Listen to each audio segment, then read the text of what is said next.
Welcome to Employing Differences, a conversation about exploring the collaborative space between individuals. I'm Karen Gimnig.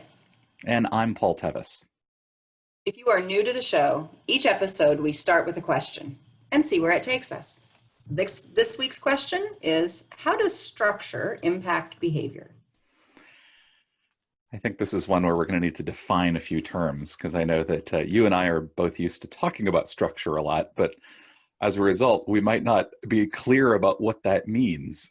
So, right, because when you work with groups like we do, I think we both have a tendency to kind of see structure everywhere. So what do we mean by that? Maybe some examples would be useful. So like for me, one of the things that like I would call structure is in a meeting, right? An agenda is a structure. The room itself is a structure. The furniture that's in the room is a structure. The way the chairs are arranged, the materials that are available. Those are certainly structures. What are some other structures that might exist?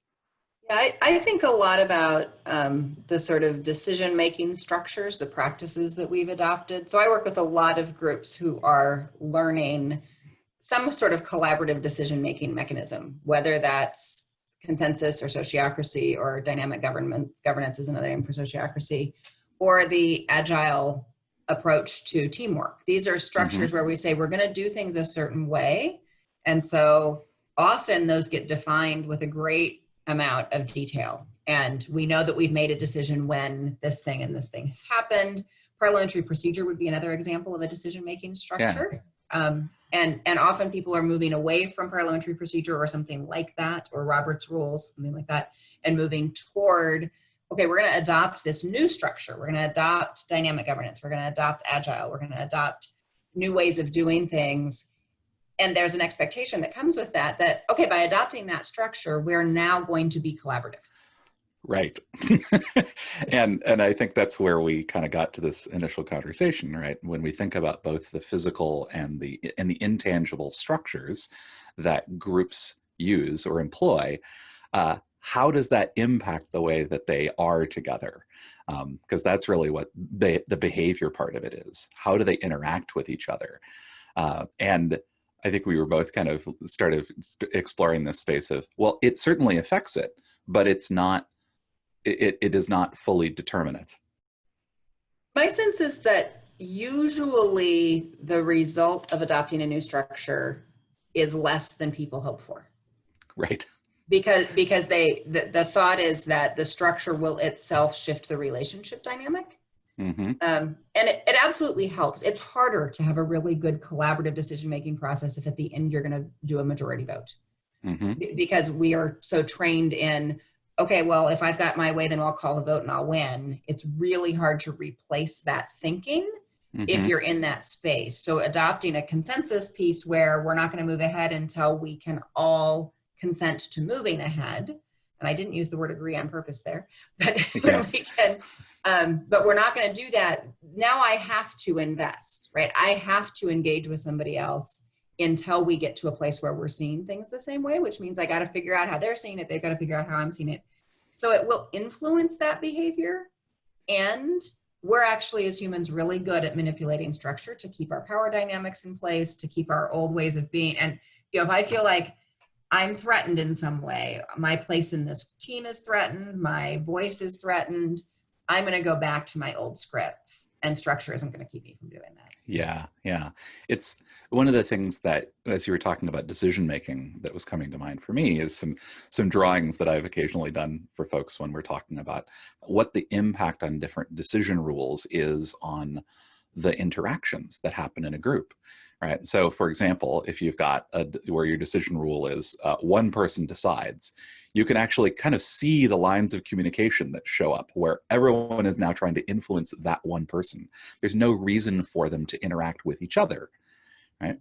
Whereas if you've got more of the majority rule system, then you can literally see the clusters start to show up where they start to recognize like, oh, well, this person's never going to vote for the thing that I want, so I don't need to interact with them anymore. And so so you start to see those fault lines appear as people figure out how people stand on various issues. Whereas if you move to something that's much more consent-based, then people actually have a reason to engage with each other. And that doesn't mean they're going to, right? I think that's kind of the impact piece you're talking about, where it's like, yeah, it can, you know, you can become very frustrated when the script you've been using is not working in the new structure that you're not really engaging with, right? You're finding yourself in it, but you're continuing to behave in the old way. And that's one of those things that, you know, when I'm working with a group and we're doing group process stuff and things like that, I often just find myself pointing out that mismatch. I'm like, hey, so the way that, you know, I wouldn't say it this way, but the way you're behaving is not consistent with the structure you're using. That's probably why you're getting frustrated. Mhm. And then it's up to them what they actually want to do about it. Yeah. Yeah. And I will bring in here that I think most of the time when that occurs, the issue is skills. We grew up in a largely competitive cultural environment. And so we have skills to be competitive. We have skills to rally people to our side. We have skills to influence a single decision maker who's the leader in some way. We don't have great skills for figuring out how is that person who is also a reasonable person thinking the opposite thing from what I'm thinking. That's a skill set we're not good at. And we're not even good at speaking authentically enough that the other person's got a shot at understanding where we're really coming from. We're much more skilled at protecting than exposing or than revealing. And so that skill set mismatch is, I think, what leads to the behavior mismatch that you're talking about. So a Mm-hmm. lot of what I encourage groups to do is really be building the skills around listening, around sharing openly, around creating safety in a room so that people can share authentically. Because those things, in my experience, are going to influence the behavior and the feel in the room more than the adopted structure. Yeah. Yeah. Yeah. It's almost like one of the things that's coming to mind for me is the idea that, you know, I think and those of us who are process nerds, right, we'll read about, oh, this is a really cool structure for doing this. So this is a really neat way of doing this. Oh, we're going to follow this agile process, or we're going to do this lean startup thing, or we're going to do the sociocracy thing. And we have this sense of what it's going to feel like when we do it right. And then we start to do it and it doesn't feel like that. And that's actually like useful. It's useful for us to notice, hey, this isn't feeling right, and it's probably because we're not behaving in such a way that we can really get the benefits out of it. And I think that's that skill piece you're talking about, where it's like the discomfort doesn't mean the structure doesn't work.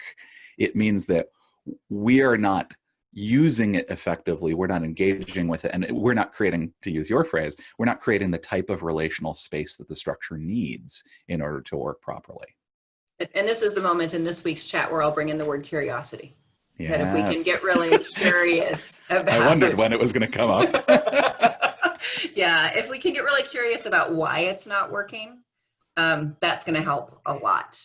And usually it's because although we started this new structure with great intentions, Mm-hmm. It got uncomfortable. We started a new thing and something unfamiliar happened. Mm-hmm. And that unfamiliar Time to scares the heck panic. out of us. Yep. And so we go back to old patterns of behavior that are that mismatched piece. And Yeah. so I see that cycle of folks sort of get caught in and what we reach for is usually the new structure. So we all agreed to do it this way. And Mm-hmm. if I can use that new structure to beat somebody else over the head and make them be my way, well, Yep. we've just left collaborative culture, but we're actually using the structure to implement the previous culture. Oh yes. Yeah. And we've talked before about sort of weaponizing this new thing that's supposed to help us work better together, in ways that, you know, makes things worse. And it's not because of it. It's because of us. Like Mm-hmm. it's what we are doing, how we are using it. Yeah, So to sum, it's a challenge. yeah. So to sum up, I think what we're suggesting is not that structure doesn't matter, because we work in structure all the time, and a lot of what we're doing is introducing new structures or helping groups adopt them. But I think the takeaways are have reasonable expectations for what structures can do. They can help. They can't Mm-hmm. do culture shift for you. Get curious about why they don't work when they don't work. and look for the skills that need to be built to support the structure and the culture that you're looking for to match. Yeah, there's really a piece around that last thing of it's the who do we need to become in order to be able to work this way, in order to be this way with each other. Beautiful. Yeah. Yeah, cool. Well, I think that's going to do it for today. Until next time, I'm Paul Tevis. And I'm Karen Gimnig. And this has been Employing Differences.